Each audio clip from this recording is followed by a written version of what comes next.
brought to you by Charity Mobile, the phone company that sends 5% of your monthly plan price to your favorite charity.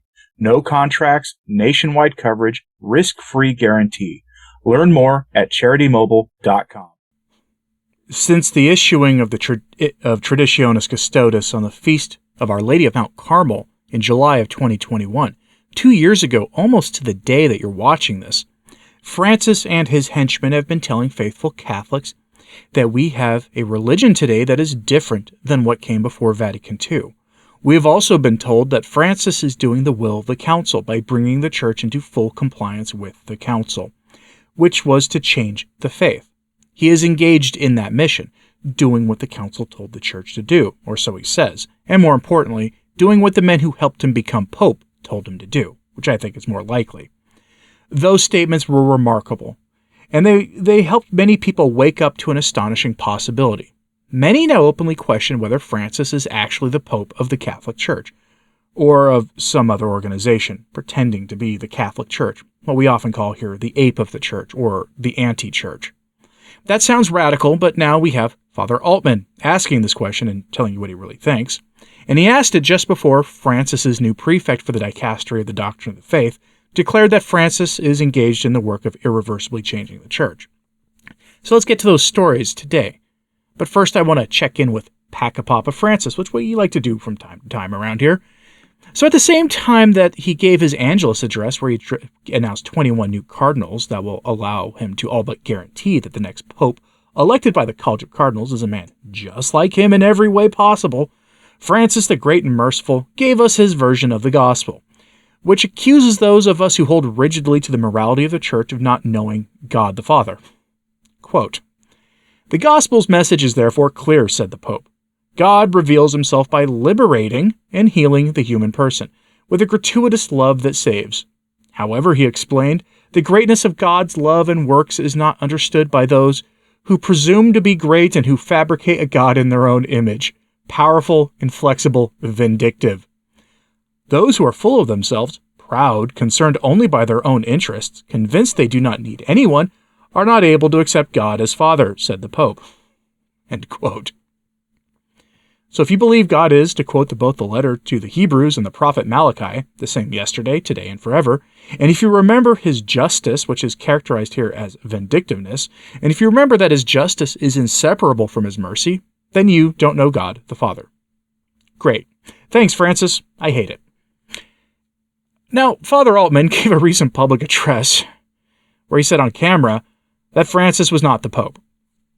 Father Altman said that. And his reasons are weirdly administrative. Francis hires bad people, basically. Notorious public sinners who advocate for the James Martin sin and sweep away and hide from the public eye the details of Ted McCarrick problems in their dioceses. Those sorts of things. We are well aware of that problem.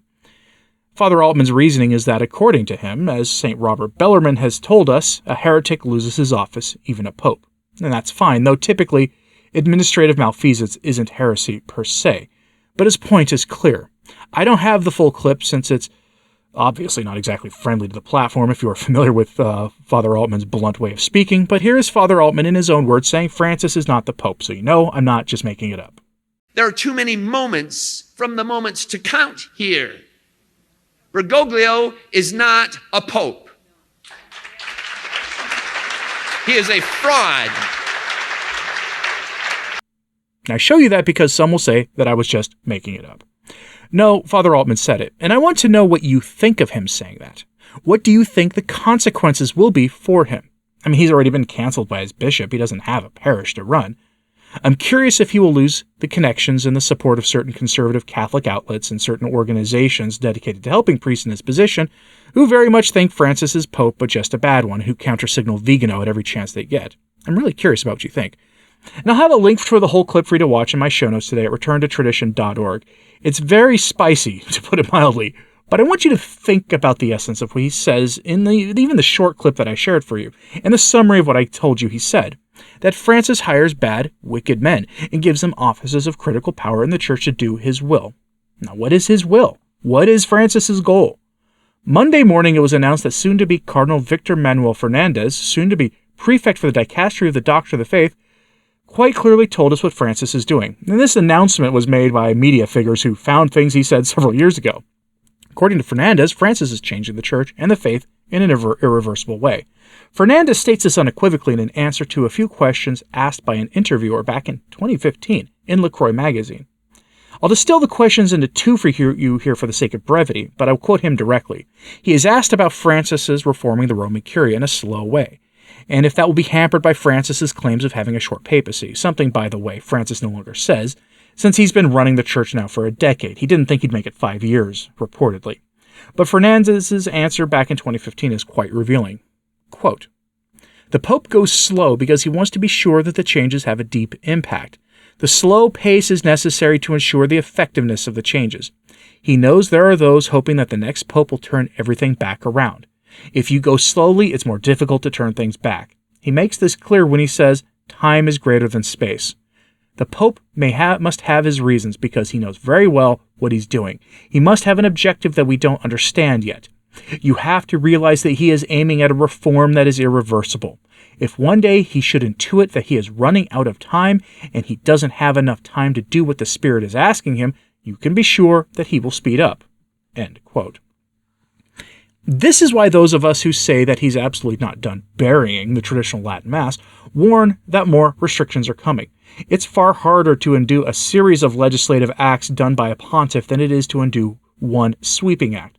We saw that with Francis sweeping away Summorum Pontificum with the stroke of a pen. Francis is piecemealing his so-called reform of the Church and the Roman Curia in stages.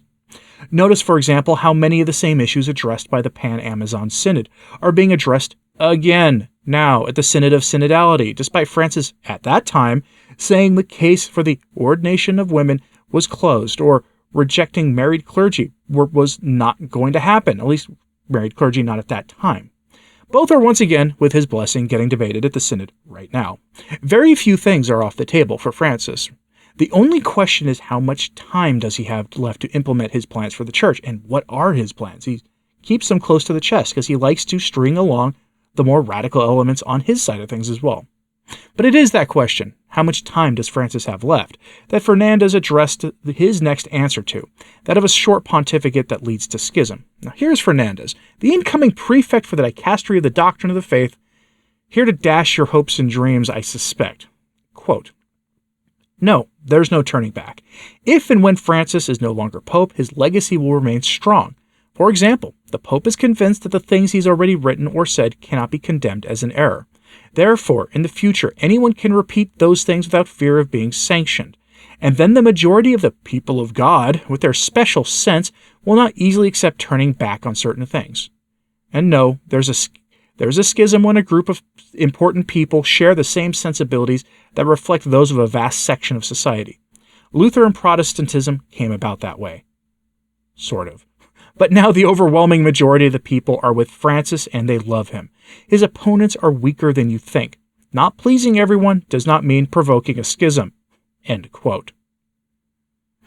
Folks, I hate to be the one to tell you this, but he's not wrong.